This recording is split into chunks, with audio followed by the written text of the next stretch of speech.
नमस्कार, फोकस न्यूजमा स्वागत छ। म डेभिड पाण्डे। दर्शकहरू, कोरोना महामारीका कारण विश्वकै अर्थतन्त्र तहस नहस बनिरहेको छ। अझ विशेष गरी विश्वको यातायात, मनोरञ्जन, शिक्षा, पर्यटन लगायतका क्षेत्र सबैभन्दा प्रभावित क्षेत्र मध्ये पर्छन्। हुन त नेपालमा पर्यटन क्षेत्रले देशको अर्थतन्त्र उकास्नका लागि ठूलो टेवा पुर्याउँदै आइरहेको सर्वविदितै छ। त्यसमा पनि करिब 7 महिनादेखि पर्यटन क्षेत्र ठप्पको अवस्थामा रहेको छ। केही मात्रामा फाटाफुट्ट पर्यटनसँग सम्बन्धित क्षेत्रहरू खुले पनि बढ्दै गइरहेको कोरोना महामारीका कारण बाह्य तथा आन्तरिक पर्यटन ठप्प अवस्थामा पुगेको छ, जसका कारण नेपालको हस्पिटालिटी क्षेत्र अर्थात् होटल व्यवसाय क्षेत्र निकै प्रभावित बनेको छ। आजको कार्यक्रम यही विषयमा केन्द्रित रहनेछ।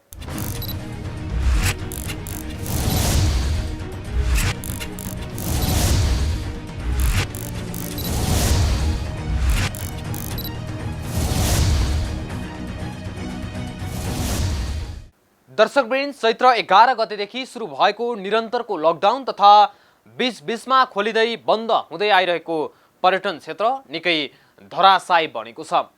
कहिले कोभिड सुरक्षा मापदण्ड अपनाएर आन्तरिक तथा बाह्य उडानहरू खोल्नु, होटल व्यवसायले अपनाउनु पर्ने कोभिड-19 स्वास्थ्य मापदण्ड अपनाएर व्यवसाय सञ्चालन गरिए पनि पर्यटकहरू नआउनु र व्यवसायले घर भाडा तथा कर्मचारीहरूलाई नियमित रूपमा तलब सुविधा समेत दिन नसक्ने अवस्थामा पुग्दा समेत सरकारले व्यवसायलाई दिने भनेको पुनरुत्थान कोषबाट 5% ब्याज दरमा ऋण समेत पाउन मुस्किलको अवस्थामा पुगेसँगै नेपालको होटल व्यवसाय क्षेत्र ठप्प जस्तै बनेको छ।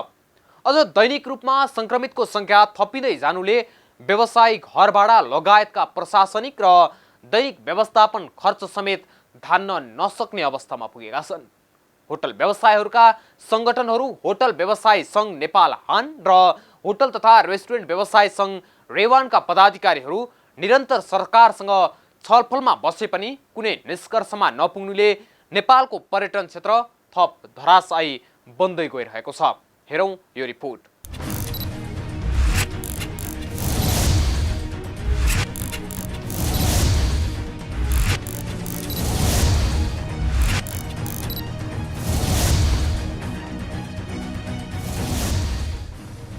कोरोनाको विश्वव्यापी महामारीले चुरुलमा डुबेका क्षेत्रहरू मध्येको एक हो पर्यटन क्षेत्र। पर्यटन क्षेत्रभित्र पनि होटल व्यवसाय त धराशायी नै बनेको छ।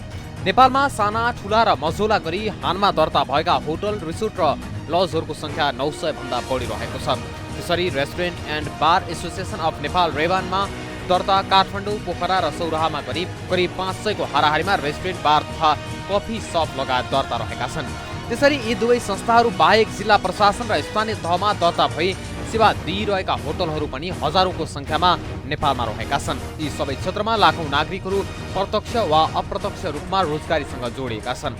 तर कोरोनाको महामारीका कारण लाख मजदुरहरू बेरोजगार बन्ने निश्चित बनेको छ।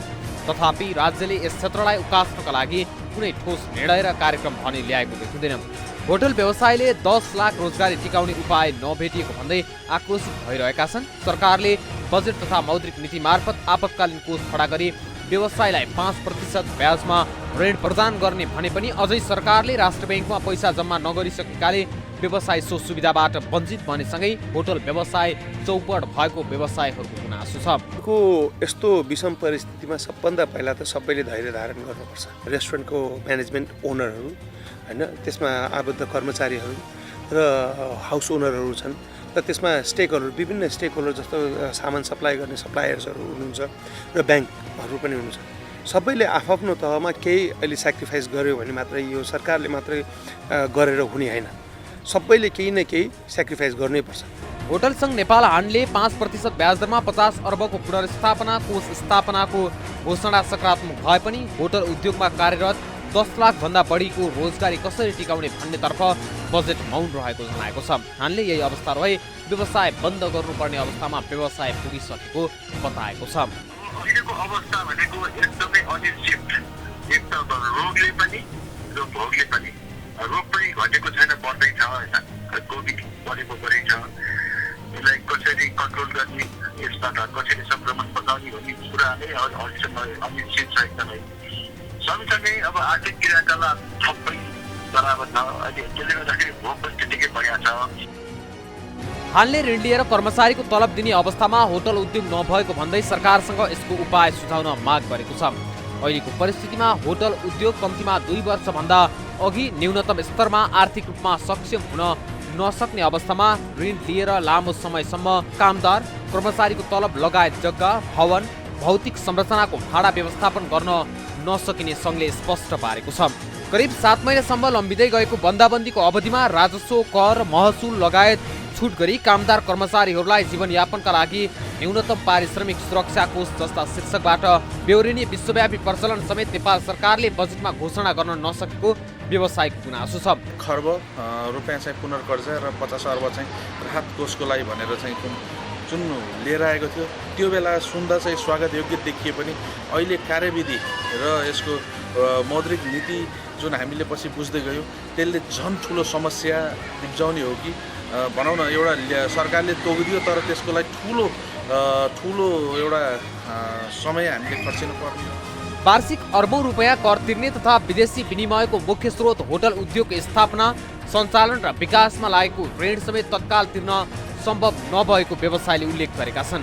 2077-78 को बजेटले पर्यटन र होटल उद्योगलाई आयकर लगायतमा केही छुट दिएको छ, तर उद्योग धन्दा नै केही वर्षसम्म शून्यको अवस्थामा रहने हुँदा दिएको सुविधा प्रयोगविहीन हुने होटल व्यवसाय सङ्घको धारणा रहेको छ। कोभिडका कारण कर्मचारीको तलब नै दिन नसकिने अवस्थामा पुगेको हानको ठम्म्याइ छ। यस्तो अवस्थामा सरकारवाला पक्ष तथा व्यवसायी र कर्मचारी मिलेर आपसी सहमतिमा हिँड्नुको विकल्प नरहेको हानका अध्यक्ष सिर्जना राणाको धारणा रहेको छ। अब पनि हामीले मिलेर चाहिँ एउटा विकल्प लिएर आएनौँ भने बिकज होटल एसोसिएसन नेपालले हाम्रो आफ्नो युनियनसँग 2-3 वटा राम्रो हामी दुईजना मिलेर हामीले धेरै राम्रो योजना लिएर आएको छौँ विच नेपालको लागि एउटा नमुना पनि भएको छ कि। So I am hoping as a president that मेरो युनियनहरूले बुझ्छन् यो कुरा। दुःख उसलाई र मलाई जति थाहा छ त्यो प्रोबेबली गभर्मेन्टलाई थाहा हुँदैन। वास्तविकता कसलाई थाहा हुन्छ? वास्तविकता त्यसलाई थाहा हुन्छ जसको करियर नै त्यही हो। सो त्यसकारण अहिले मेरो पहल भइ नै रहेको छ, मेरो कोसिस भइरहेको छ। 2077-78 को बजेटले आन्तरिक पर्यटनको प्रवर्धनका लागि निजामती कर्मचारी लगायत सङ्गठित क्षेत्रका कामदार कर्मचारीहरूलाई देश दर्शन गर्ने कार्यक्रममा प्रोत्साहन गर्ने घोषणालाई भने व्यवसायीहरूले सकारात्मक रूपमा लिएका छन्। होटल व्यवसायीहरूले भने कोरोना सुरु भएकै बखत यस्तो निर्णय गरिदिएको र होटलहरूलाई क्वारेन्टाइनका रूपमा प्रयोग गरिदिएको भए अहिलेको जस्तो समस्या आउने थिएन भन्ने आकलन गरेका छन्। उनीहरू क्वारेन्टाइन बनाइएका होटलहरूमा पनि कोभिड-19 संक्रमित व्यक्तिहरू आउनुले जनअवस्था जटिल बनी खुलेका होटलहरू पनि बन्द गर्नुपर्ने अवस्था सिर्जना भएको धारणा राख्छन्। कोभिडको प्रभाव दिनदिनै बढ्दै जानु र सरकारले कुनै ठोस निर्णय नगर्नुले आफूहरू अनिर्णयको बन्दी बनेको र व्यवसाय नै धराशायी भइरहेको हानको बुझाइ छ। अब सरकारले बजेट मार्फत जेठ 15 गते 50 अरबको एउटा पुनरुत्थान कोष जसमा चाहिँ अब वर्किङ क्यापिटलको हिसाबले अब हाम्रो टुरिज्म लगायतका क्षेत्रहरू जो चाहिँ एकदमै राम्रोसँग प्रभावित छन् 5% ब्याज दरमा दिने भनेर घोषणा चाहिँ भयो। त्यसको आधारमा अब केही सरकारले केही दियो भन्ने हिसाबले हामीले त्यो अनुसार योजना बनायौँ। हाम्रो कामदार कर्मचारीको तलब लगायत अब हामीले यसरी अब टिक्न सकिन्छ कि भन्ने योजनाहरू गऱ्यौँ। अब हाम्रो धेरै प्रयासको बावजुद पनि आजको दिनसम्म त्यो केही पनि अहिलेसम्म भएको छैन। हुन त होटल व्यवसायीहरूले सम्बन्धित सरकारवाला पक्षसँग निरन्तर वार्ता र छलफल अघि बढाइ नै रहेका छन्, तर पनि कुनै ठोस निष्कर्ष आउन नसक्दा उनीहरू निकै आत्तिएका छन्। सरकारले आन्तरिक तथा बाह्य र माउन्टेन फ्लाइटहरू खोलेकोमा सराहना गर्दै तत्कालै यस विषम परिस्थितिमा कोही पनि सहजै भ्रमणका लागि आउन सक्ने अवस्था नरहेकाले आन्तरिक पर्यटनलाई बढावा दिनुपर्ने नेपाल पर्यटन बोर्डको धारणा रहेको छ। अहिले हामीले चाहिँ विशेष गरी अन्तर्राष्ट्रिय बर्खा प्रसारमा जान नसकिने र अन्तर्राष्ट्रिय क्षेत्रलाई हामीले खोले तापनि धेरै पर्यटकहरूको आगमन हुने सक्ने कुरामा चाहिँ हामीले त्यति धेरै आशावादी छैनौँ। 2 सालको पहिला अहिले हालमा हामी अन्तर्राष्ट्रिय पर्यटकलाई खोल्नुका साथसाथै आन्तरिक पर्यटनमा चाहिँ जोड दिनुपर्छ भन्ने हिसाबले चाहिँ त्यसैतिर फोकस गरेर लान्छौँ। यता व्यवसायीहरू भने सरकारले ल्याएको पुनरुत्थान कोषको सदुपयोग गर्ने वातावरण तयार पार्न सके र बाह्य पर्यटनमा भर नपरी आन्तरिक पर्यटनलाई बढावा दिँदै अघि बढ्न सकेको खण्डमा केही राहत हुने भएकाले सरकारले छिट्टै व्यवसाय मैत्री वातावरण तयार पार्नुपर्ने धारणा राख्छन्। हुन त कोभिडका कारण धेरै क्षेत्र तहस नहस भएका छन्, तर पर्यटन क्षेत्रमा यसले पारेको प्रभावकै कारण 5 तारे होटलदेखि लिएर सामान्य चिया पसलसम्म निकै मारमा परेका छन्। यी क्षेत्र मारमा परेसँगै यस क्षेत्रमा आश्रित कर्मचारीहरू र तिनका परिवारहरूको पनि विचल्य भएको हानको बुझाइ छ। हामीले होटल खोले पनि हामी कहाँ चाहिँ पाहुना आउने अवस्था चाहिँ छैन, किनभने विदेशी पर्यटकको त हामीले आश गर्नु नै छैन। आन्तरिक पर्यटक पनि अहिलेको अवस्थामा चाहिँ दिनदिनै चाहिँ तपाईँको 400-500 जना चाहिँ यो सङ्क्रमित चाहिँ आएको निक्लिएको अवस्थामा हामीले होटल व्यवसाय सञ्चालन गऱ्यो भने पनि त्यहाँ चाहिँ पर्यटकहरू आउलान् भन्ने हामीलाई आश छैन। त्यसले गर्दाखेरि हामीले चाहिँ अहिले तत्कालै होटल खोल्नु भन्नाले अझै केही समय कुर्नुपर्छ कि भन्ने चाहिँ हाम्रो मनाइ छ। कोरोनाको प्रभावका कारण अहिले पनि कोही पनि बाहिर निस्कन डराइरहेका छन्। हामी पनि आन्तरिक पर्यटकको रूपमा कतै जाँदैनौँ अनि कसरी हुन्छ? अब हामीले कोरोनाबाट डराएर हुँदैन, उच्च मनोबल बनाएर आन्तरिक पर्यटनमा वृद्धि गर्न सकेमा मात्र पनि केही हुने देखिन्छ। कोरोना भाइरस महामारीले विश्वभरि नै सबैभन्दा मारमा परेको भनेको पर्यटन क्षेत्र नै हो। एक त जीवन र जीविका नै खतरामा परेपछि बाहिर डुल्न निस्किन सक्नेको संख्या लामैसम्म कम रहेको छ भने अर्कोतिर चाहना नै भए पनि लकडाउन र सामाजिक दूरी जस्ता विभिन्न सुरक्षा मापदण्ड कायम राख्नुपर्ने भएकाले समयमा मानिसहरू घुमफिरमा उत्सुक हुँदैनन्। जो पर्यटक भएर यहाँ आउँथे ती मानिस नै बेरोजगार हुने अवस्था रहेकाले यस क्षेत्रमा ठुलै क्षति हुने देखिन्छ।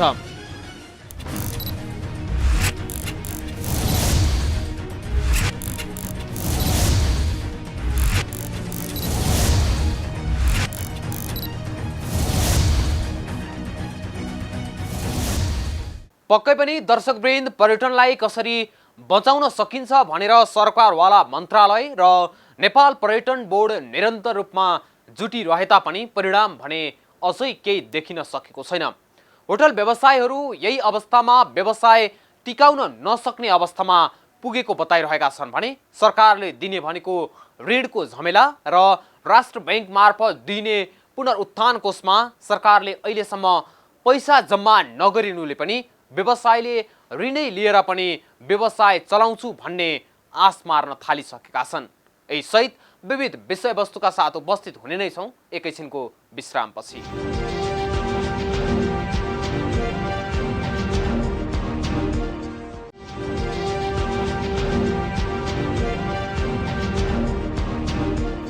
विश्रामपछि स्वागत छ फोकस न्यूजमा। दर्शकवृन्द, अहिले पर्यटन व्यवसाय चले पनि पर्यटक आउने अवस्था छँदै छैन। अझ होटल तथा रेस्टुरेन्ट व्यवसायी र कर्मचारीहरू नै संक्रमित बन्न थालेपछि त झन् अवस्था जटिल बन्दै गइरहेको छ। 7 महिना भइसक्दा पनि अर्बौं लगानी गरिएको व्यवसाय ठप्प भए पनि होटल व्यवसायलाई कसरी टिक्ने र गुजेरा चलाउने भन्ने समस्याले सताउन थालेको छ। हेरौँ यो रिपोर्ट।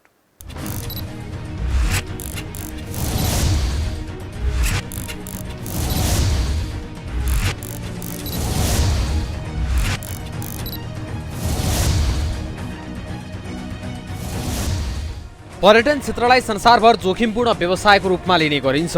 कोरोना भाइरसका कारण यस वर्ष विश्वभरको पर्यटन क्षेत्रमा गम्भीर असर परेको छ। विभिन्न अन्तर्राष्ट्रिय संस्थाहरूले यसले पार्ने असरका विषयमा प्रक्षेपणहरू गरिरहेका छन्।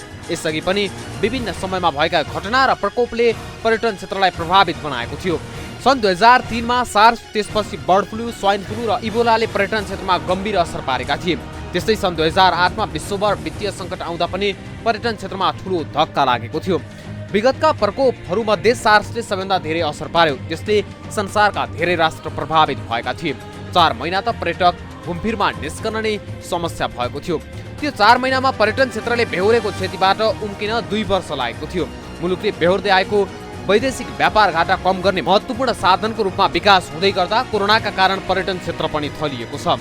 सरकारी तथ्याङ्क अनुसार हरेक वर्ष करिब 67 अर्ब रुपियाँ पर्यटन क्षेत्रबाट राजस्व उठ्दै आएको छ। यस हिसाबले कुल वस्तु निर्यातको 72% हिस्सा पर्यटनबाट उठ्ने राजस्वले बेहोर्ने गरेको छ। पर्यटनमा पनि सबैभन्दा बढी होटल र उड्डयन क्षेत्रमा बढी क्षति पुगेको छ। नेपाली पर्यटन क्षेत्रमा प्रत्येक 10 देखि 15 वर्षको बीचमा विभिन्न समस्या देखिने गरेका छन्। सुरुमा सशस्त्र द्वन्द्वको 10 वर्षले ठुलो असर पार्यो। त्यसपछि 2072 मा आएको भूकम्पका कारण पर्यटन क्षेत्रमा पनि ठुलो धक्का लाग्यो। लगत्तै नाकाबन्दीले पनि असर पार्यो।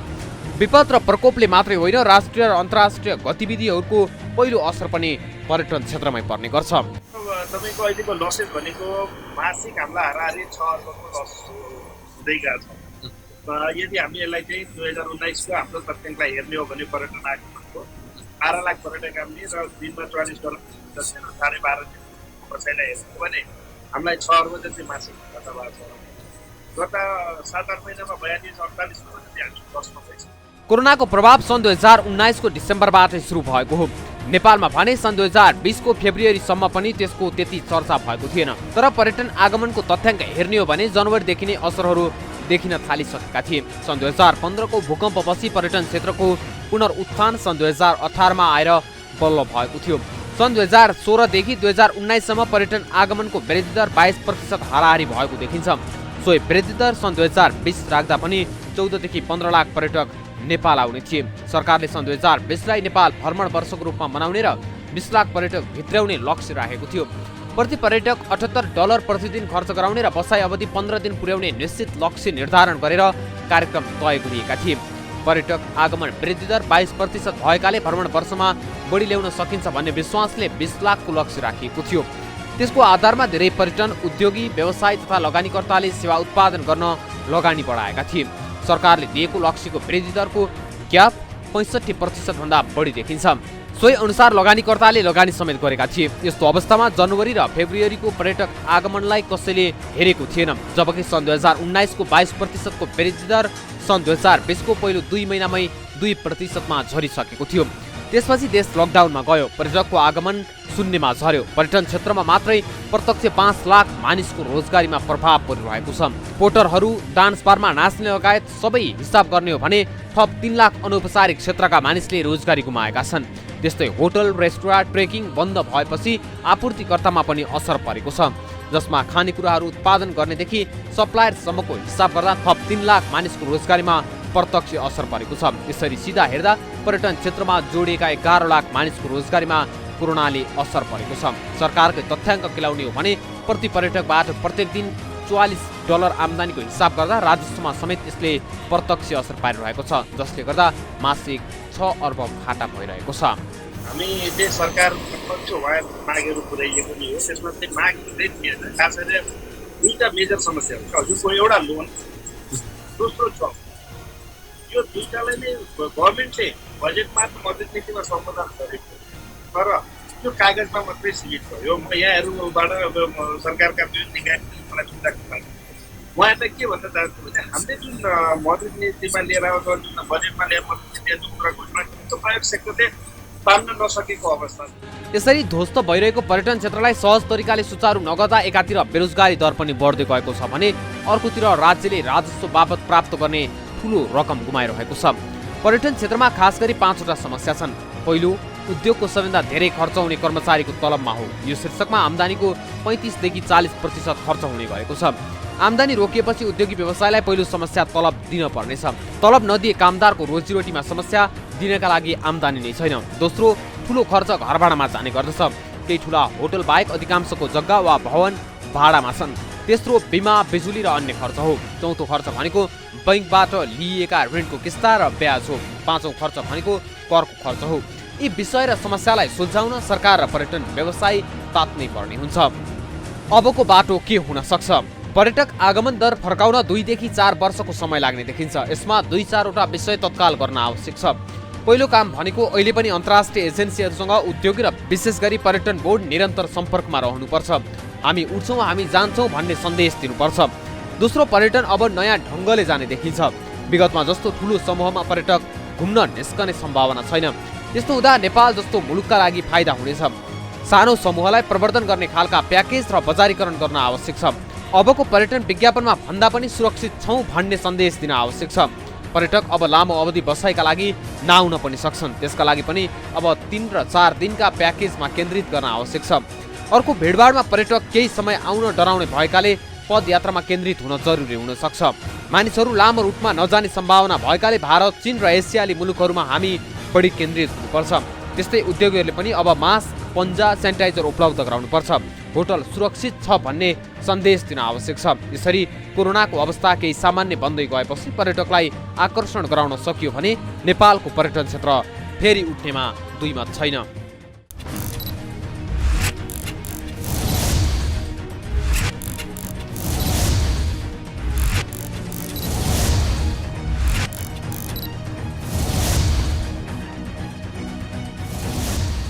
दर्शकहरू, नेपाल पर्यटनका लागि उत्कृष्ट गन्तव्यभित्र पर्छ, तर कोरोना महामारीका कारण नेपालको पर्यटन क्षेत्रमा गम्भीर सङ्कट पैदा भइरहेको छ। एकातिर सरकारले पर्यटन क्षेत्र बचाउने स्पष्ट नीति ल्याउन नसक्नु र व्यवसायहरूलाई राहतका लागि कुनै विशेष प्याकेज नल्याउनुले यो क्षेत्र झन्झन भासिँदै गइरहेको छ।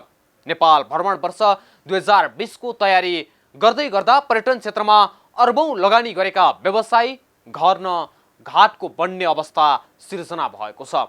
विदेशबाट त्यति सजिलै बाह्य पर्यटन आउन नसक्ने अवस्था पनि छैन।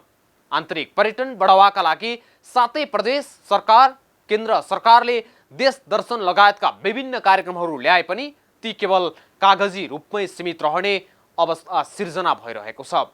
बढ्दो कोभिड संक्रमणको दरले पर्यटन क्षेत्रका लागि सरकारले कुनै न कुनै विकल्प निकाल्नै पर्छ।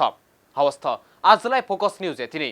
अर्को एपिसोडमा नयाँ विषयवस्तुका साथ उपस्थित हुने नै छौँ। तबसम्मका लागि म सहित सम्पूर्ण युनिटलाई बिदा दिनुहोस्। नमस्कार।